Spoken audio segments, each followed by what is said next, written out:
Chapitre 17. Alerte collision. Avant de quitter Cérès pour rejoindre Lucky sur Terre, Conway et Henry menacèrent la poisse de la laisser sur place si elle ne présentait pas ses excuses auprès du centre de l'Agence de la Défense planétaire. Elle avait accepté, contrainte et forcée, et à peine eurent-ils ouvert la porte de la salle de contrôle que tous les panneaux passèrent au rouge et les techniciens pestèrent, excédés de devoir lâcher la tâche sur laquelle ils étaient en train de travailler pour s'occuper de ce qui était, au final, leur travail principal. Tout le monde rejoint son poste avec la résignation comme dans les tests d'évacuation d'alerte incendie à l'école. Certains avaient emporté leur pain au chocolat, d'autres finissaient leur conversation romantique au-dessus de leur poste de travail, et tous les écrans se coordonnèrent pour se concentrer sur cet astéroïde YR4. Patrick Michel arriva dans la salle de contrôle quelques secondes après l'alerte, interrompant lui aussi une discussion avec de multiples interlocuteurs, apparemment confidentiels au vu de la bulle de flou et de la voix inaudible qui l'entourait avant de couper la communication. La poisse était toute excitée. Ah, cool, on l'a vu à l'école, mais c'est mieux d'y assister en vrai. Et puis, je me rappelle même plus de tous les scénarios. Le chef prit le temps de le lui rappeler. YR4 est un géocroiseur sous surveillance. Les prévisions doivent s'affiner pour savoir avec certitude, bien sûr s'il y a collision ou non, mais aussi pour réduire le couloir d'incertitude, c'est-à-dire les zones où il pourrait tomber. Car si les dégâts se font dans une région désertique ou dans un océan, ou encore dans tout autre endroit n'impactant pas l'humanité, il serait inutile de dévier l'objet. Et même en fonction de la composition ou en fonction de sa taille, il faut réagir avec un tir diffus ou centré. Les agents du DART ne doivent appartenir à aucun bord politique et sont très surveillés par tous les centres planétaires. C'est très réglementé car ce sont les seuls que le groupe interplanétaire a autorisé à posséder une telle puissance de frappe, un type d'armement destiné uniquement à la déviation d'astéroïdes. Vu les données amassées, ajouta le responsable en montrant le nombre qui n'arrêtait pas d'augmenter sur un des panneaux, je pense que nous serons fixés dans la journée. Je préférerais de loin m'occuper des missions plus scientifiques. J'étais en train d'organiser le prochain transsidéral avec les différents dirigeants des planètes. C'est le système de catapulte électromagnétique de longe spatiale et de crochet orbital mis en place sur Vénus et dans la ceinture d'astéroïdes que l'on veut étendre aux autres planètes. Vous avez dû entendre parler de la qualité de sa mise en place, de l'entretien et de la maintenance de toute cette structure sur Vénus. C'était en fait une preuve d'ingénierie dans le but à terme de faire un métro stellaire. Oh, bonjour, docteur Conway, docteur Henry. Même si la poisse savait que bientôt, dans le langage des chercheurs, voulait dire c'est pas demain la veille, elle commençait déjà à faire quelques pas en arrière et tenta. Ah, bon, bah alors, on va pas vous déranger plus longtemps. Oh, on doit encore attendre un petit quart d'heure avant d'avoir reçu et traité suffisamment les données. Nous devons juste vérifier qu'il n'y ait aucun imprévu sur les écrans, vous savez, on sait jamais qu'une attaque. Enfin, je veux dire, pas comme un raid de pirates des astéroïdes. Enfin, même s'il s'agit de pirates aussi, mais c'est pas. Justement, intervient Conway d'une voix sèche. Quelqu'un est venu s'excuser, n'est-ce pas? Oh! Le responsable détourna le regard des panneaux pour observer la poisse plus attentivement. C'est vous, alors? Ben, Le docteur Henry se racla la gorge de façon appuyée. voilà, je suis venue présenter mes excuses à toute l'équipe de la défense planétaire pour tous les désagréments que je vous ai causés alors que vous faites un travail important pour l'Empire terrestre. Récita-t-elle. La plupart des personnes dans la salle s'étaient retournées pour la considérer d'un œil réprobateur, dont certains qu'elle reconnut. Bonne journée! Alors qu'elle avait fait demi-tour, le responsable lui dit. Vous savez, le docteur Conway nous avait mis au courant très vite que l'attaque faisait partie d'une opération d'infiltration. Il s'est porté garant que nous ne courions aucun risque pour assurer nos équipes. Et comme la sécurité était restée en alerte rouge quand les pirates ont attaqué, notre réaction contre eux a été d'autant plus rapide. Mais devant le sourire de fierté enfantine de la poisse, il se sentit quand même obligé de froncer un peu les sourcils en disant. Mais vous nous avez fait une belle frayeur, jeune fille. Il reprit sur un ton très professionnel, en reportant son regard vers les panneaux. Vos signes ostentatoires d'effraction ont été d'une grande efficacité pour nous permettre de lister les améliorations de la sécurité physique à apporter aux accès du centre. Et pour ce qui est du code, je serais curieux de savoir exactement ce que vous y avez apporté. Le corps de la poisse commençait à vibrer d'énervement, mais ses épaules retombèrent quand le responsable reprit avant qu'elle ait eu le temps d'ouvrir la bouche. Votre encodage de Red Solomon me paraît bien classique à côté de vos modifications profondes dans l'hamiltonien du système. Elle répondit. Oh, j'ai vu passer une diagonalisation d'une matrice à valeur propre double sans vérification de l'espace propre associé sur vos écrans. C'est pas forcément très bijectif tout ça. C'est un coup à dévier le mauvais géocroiseur. Alors, en discutant avec des amis, j'ai pensé à appliquer l'encodage de Red Solomon à votre base de données pour avoir une distance de Hamming entre chaque astéroïde supérieure à 4. Comme ça, votre équipe pourra faire 3 erreurs successives dans leur identification que l'on pourra quand même retrouver le bon astéroïde. Puis c'est raccord avec les améliorations du système de sécurité et tout ça. Le responsable se tourna vers elle avec un sourire empreint de bienveillance. Nous comptons l'intégrer au plus vite. Mais nous devons d'abord revoir toute votre architecture. Lapoisse avait tiqué sur ce mot. Il expliqua.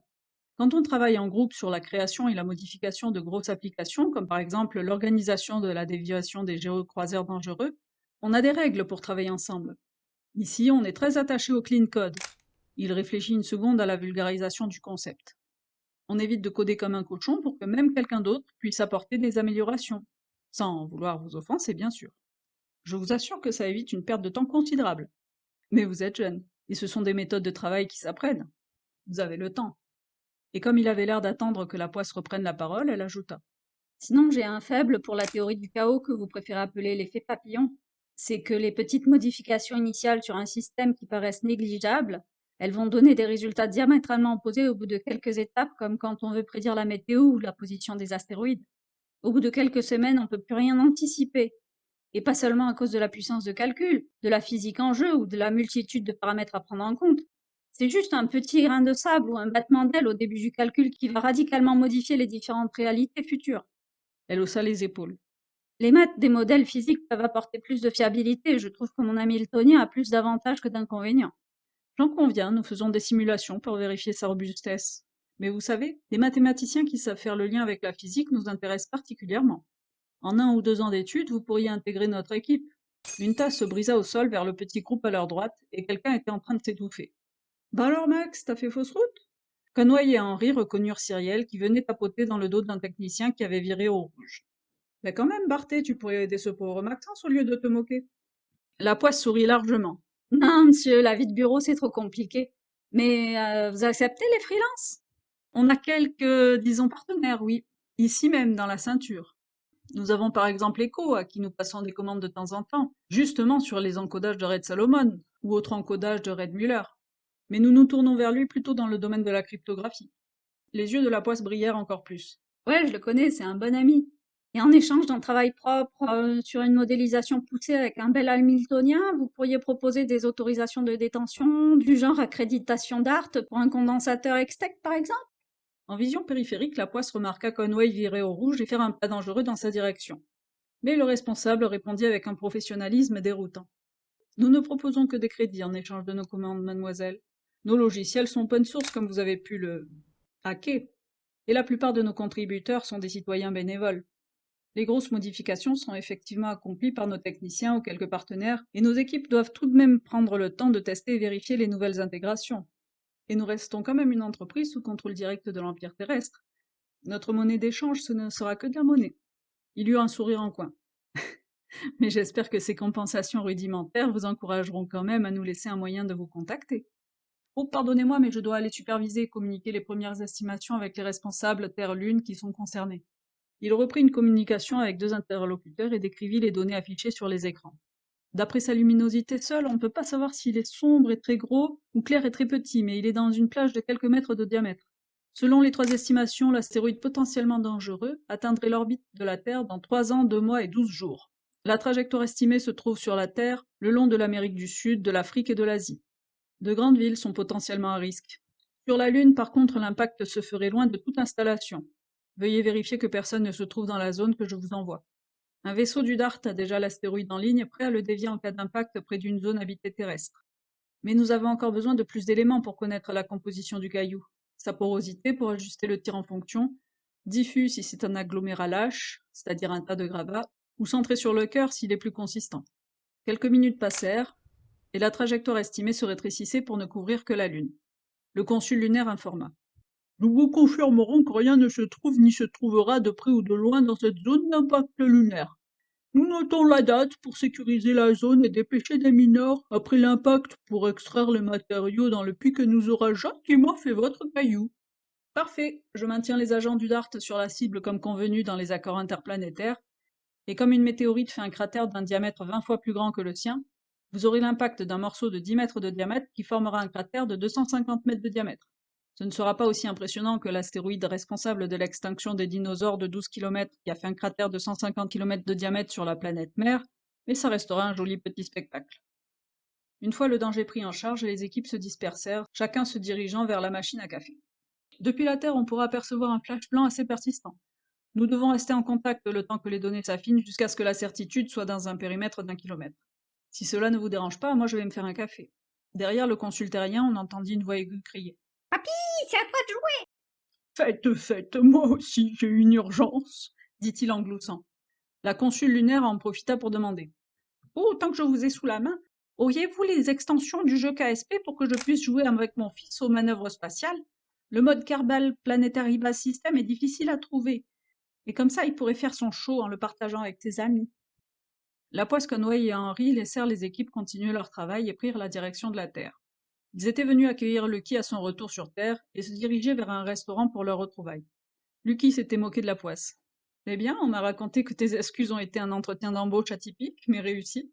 Ben ouais, gros, t'as de la chance que je veuille bien rester avec toi, tout le monde s'arrache mes compétences. Dit-elle en se redressant de toute sa taille, ce qui ne faisait pas une grande différence. Ils avaient dîné ensemble dans la salle de verre, au dernier étage du Planète Restaurant d'où ils dominaient la ville scintillante sous le ciel nocturne. Heureusement que le Conseil a pu s'infiltrer dans les bases des pirates avant que la flotte gouvernementale ne s'en mêle, fit remarquer Henry. Une intervention militaire n'aurait pas arrangé les choses. Exact, approuva Conway. On aurait juste attisé la haine des ceinturiens, et jusqu'à ce qu'une nouvelle bande de pirates vienne prendre la relève.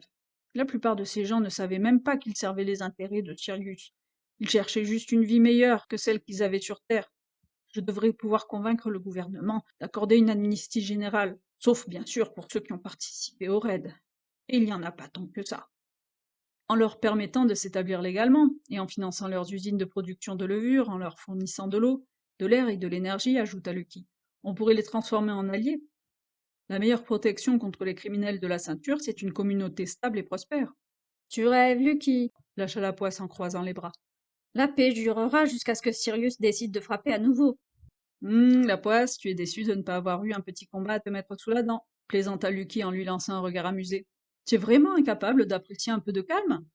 Tu sais, Lucky, glissa Conway, tu aurais pu nous en dire un peu plus sur ce que tu mijotais. J'aurais dû, admit Lucky, mais j'étais un peu aveuglé par des comptes à régler avec Hansen, des comptes très personnels. Et quand as-tu commencé à le soupçonner? Qu'est-ce qui l'a trahi? Demanda Conway en attaquant son dessert. Son astéroïde dans une zone interdite? Ça, c'était ma confirmation finale, répondit Lucky. Mais moins d'une heure après l'avoir rencontré, je savais déjà que ce type n'était pas celui qu'il prétendait être, et qu'il représentait plus à mes yeux que n'importe qui dans la galaxie. Il marqua une pause, fixant d'un regard glacial les lumières de la ville. Comment ça? Insista Conway.